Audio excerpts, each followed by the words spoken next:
Creatures of the Night, un regreso a las raíces hard rockeras de Kiss, un disco que desde la portada contrasta con el glamour y malas decisiones que pesaron para lo que fue la banda más popular de mediados de los 80s en Estados Unidos. Te doy la bienvenida a Gramedland. Ponte cómodo, porque en esta sesión de álbumes históricos veremos los entresijos y muchos datos curiosos del que para muchos es uno de los mejores discos de la banda más caliente del planeta. Estás en Gramedland. Ok, esta historia no la podemos empezar sin algo de contexto. Kiss en 1979 prácticamente se había vendido a la música disco. Al ver que los millones, los reflectores y el ego crecía, Kiss pensó en suavizar su sonido en Unmask. Este fue el disco más solista de Kiss, pues cada uno de los miembros grabaron instrumentos por separados, y por si fuera poco, Peter Criss estaba completamente fuera de la banda. Al ver que en Estados Unidos las ventas y el público disminuían estrepitosamente, Kiss buscó un baterista con raíces más hacia el heavy metal, que tocara doble bombo y fuera más veloz. Paul Charles Caravella fue el elegido, y más tarde se convirtió en Eric Carr, y su personaje del zorro estaba listo para demostrar de lo que era capaz. Tristemente, Gene Simmons llegó con una idea que cambiaría el rumbo de la historia musical: hacer un disco conceptual que fuera al mismo tiempo el soundtrack de una futura película. El disco fue un fracaso. Cortes de pelos ridículos, Ace también estaba fuera de la banda y Eric Carr desilusionado del rumbo musical que Gene y Paul estaban tratando de meter en ese tiempo. Kiss estaba meditando volver a sus raíces, sin música disco, sin conceptos, sin nada, solo puro, duro y extremo rock and roll, pero los problemas también llegaron junto con algunas ideas. Como productor, el elegido fue Michael James Jackson. Como curiosidad, el James fue otorgado por Gene, ya que había otro Michael Jackson en el mercado y se estaba convirtiendo en el rey Midas de la música actual. En fin, Michael comenzó con los preparativos para regresar a Kiss a su estatus de banda. Comenzó por buscar un estudio donde el sonido de batería fuera contundente y sónico, sobre todo totalmente reconocible cada que se reprodujera el álbum. Encontraron el estudio, y James Jackson se encontró con más problemas. Ace ya no formaba parte de Kiss, y tenía que buscar un sustituto que pudiera cubrir a Ace, así que mientras el disco se creaba, también se audicionaban a infinidad de guitarristas. Michael James Jackson tenía una visión clara de lo que quería que fuera el álbum, y para esto trajo un puñado de nuevos talentos para que ayudaran a Gene y Paul a crear nuevas canciones. Adam Mitchell y un joven Bryan Adams pusieron manos a la obra en las composiciones. De esto hablaremos más adelante cuando analicemos canción por canción. Mientras audicionaban guitarristas que cubrieran a Ace, Gene le dijo a Eric: «Demuestra quién eres. Este disco debe demostrar ¿por qué eres el baterista de Kiss?». Eric lo tomó como un reto personal, y tú y yo sabemos que este fue el mejor trabajo del zorro en toda su carrera. Michael James Jackson quedó impresionado por unos demos que un tipo llamado Vincent Cusano tenía. Michael descubrió que sus composiciones podrían funcionar con Kiss. Además, era un guitarrista extremadamente virtuoso y cumplía con los estándares para audicionar con Kiss. Vincent Cusano llegó a casa de Gene, quien vivía con la afamada Diana Ross, y una melodía vino a su cabeza.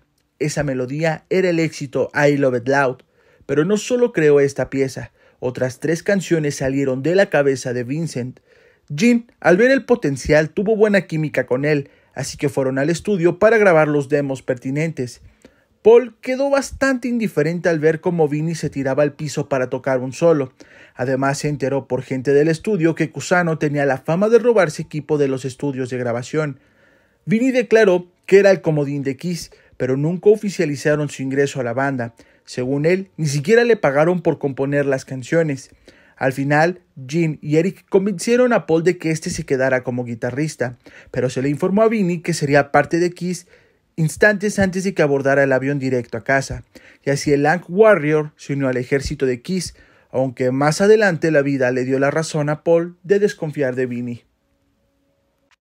Muchos pensamos que Vinnie grabó todas las guitarras del disco, pero debido a las audiciones y visión del productor, varios músicos de sesión pasaron para grabar guitarras e incluso bajos, así que vamos con el análisis de canción por canción para que conozcamos quiénes tocaron en dichos temas. Toda la información que estoy a punto de narrarte y que te he narrado hasta el momento fue sacada del libro Behind the Makeup, el libro autobiográfico de Eric Carr y el libro Shake It Off. Así que vamos con los datos. Creatures of the Night. El tema que da título al álbum inicia como una bala al corazón, un doble bombo de batería y Kiss dice, al diablo al pop.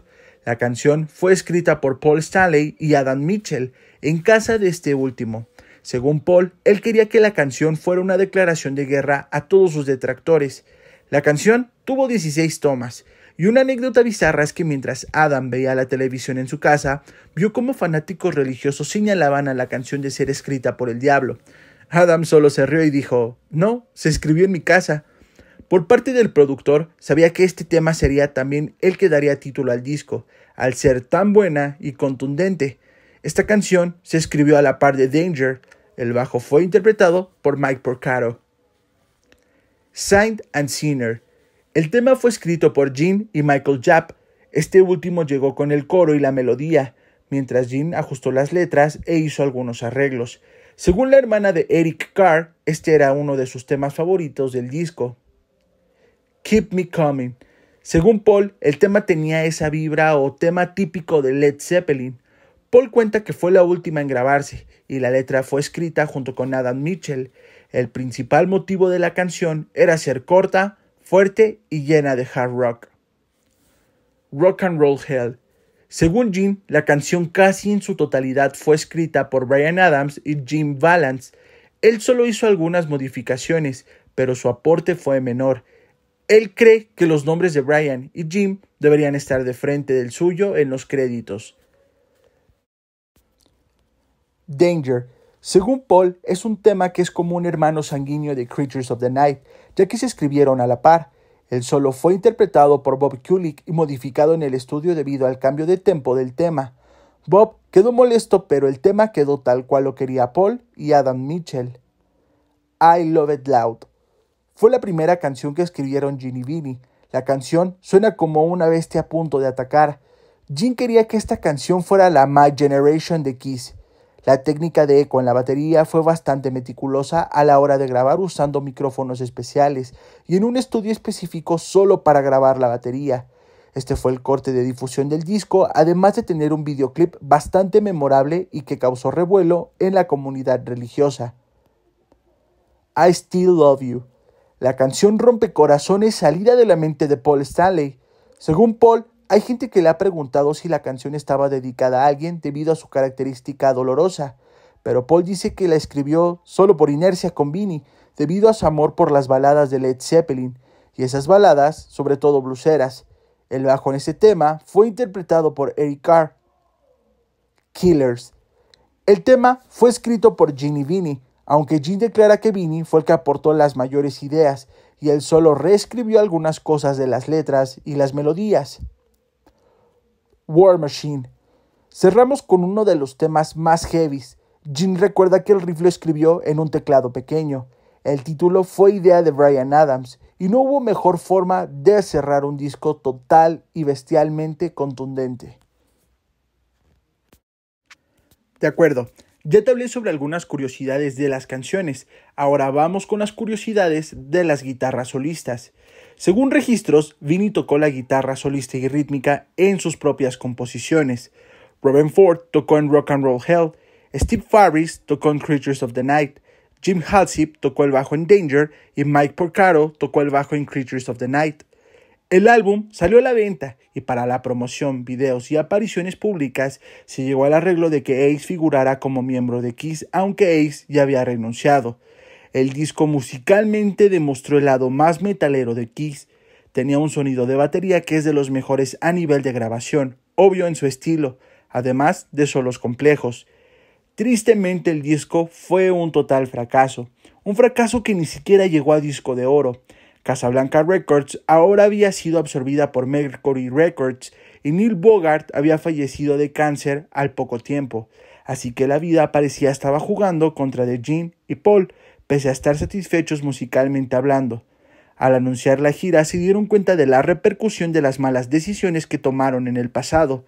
La gira fue bautizado como The 10th Anniversary Esta vez no se presentarían en arenas gigantes, esta vez entraron en recintos pequeños, teatros y anfiteatros. Estos recintos tenían capacidades para 3,000 o 5,000 personas. Veamos qué pasó con esta gira. Vamos a bautizar esta gira como la del primer adiós. Los recintos cada noche no se llenaban ni a un 50%. A veces Paul bromeaba con el público diciendo que pedirían pizza en vez de presentar el show. Las fechas al no venderse decidieron cancelar el tour en Estados Unidos y conformarse con una pequeña gira en Canadá. Para recuperar un poco las pérdidas, casi calcando la estrategia de que Kiss fuera a Europa para volver a sentirse una banda exitosa, esta vez la gira pasaría por un territorio aún desconocido, Latinoamérica y Sudamérica. Los rumores decían Argentina, México y Brasil serían los países elegidos para que Kiss demostrara su poderío. Tristemente en Argentina solo hubo estafas y rumores. En México no fueron recibidos porque según políticos y religiosos eran satánicos, y Brasil, al tener una visión más flexible, fue el único país que recibió con los brazos abiertos a la banda. 3 shows fueron agregados, 2 de ellos para recintos de 50 y 60,000 personas, agotando cada show en segundos. El plato fuerte sería el estadio de Maracaná, donde según cifras tenía capacidad para 150,000 o 200,000 personas. El show en Maracaná fue tenso en cada momento, pues cualquier accidente, incidente o percance podía terminar en tragedia. El show fue un completo éxito, pero a los ojos de Paul el éxito extranjero no bastaba, y en una estrategia arriesgada y peligrosa decidió que era tiempo de quitarse el maquillaje. Pero eso lo veremos en algún otro video. Creatures of the Night fue relanzado a finales de los 80s con una nueva mezcla, una portada diferente para ver si el disco podía venderse más. Fue hasta 1992 que el disco obtuvo su presea de oro, y poco a poco el disco fue escalando de posiciones entre los favoritos de los fans. Hoy en día, casi el 98% de los fans lo tienen en su top 5 de álbumes favoritos. Hoy en día, tiene una de las ediciones más completas en el mercado, siendo esta una caja de 5 discos, un libro con detalles técnicos, demos y un sinfín de obsequios para aquellos que amamos con locura este disco. Pero, ¿qué opinan los involucrados del disco? ¿Qué opiniones tienen del álbum? Según Paul Stanley, le da 5 estrellas por el sonido, las composiciones y la actitud de querer demostrar una vez más que Kiss estaba para conquistar el mundo. Gene Simmons le da 4.5 estrellas. Vinnie Vincent lo rankea con un número 5 y Eric Carr lo consideraba su álbum favorito. Casi para finalizar, hay una coincidencia muy interesante. Vinnie entró a Kiss cuando peor la estaban pasando y gracias a sus composiciones Kiss tuvo unos éxitos más.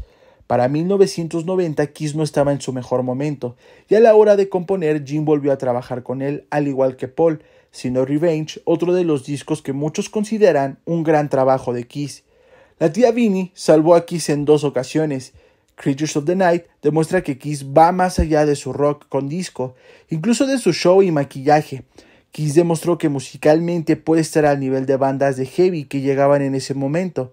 Como dijo Paul, a veces la gente no solo escucha por los oídos, sino también a través de los ojos. Con esto concluimos este repaso a este álbum histórico. Para cuando salga el video, Kiss ya habrá dejado los escenarios. Quiero despedir este video dando las gracias, porque son y serán siempre mi banda favorita de todos los tiempos. Desde que tengo memoria, Kiss ha sido el soundtrack de mi vida, y es duro decirles adiós. No quiero hacer un video sentimental sobre su despedida. Preferí hacer un video defendiendo uno de sus mejores trabajos.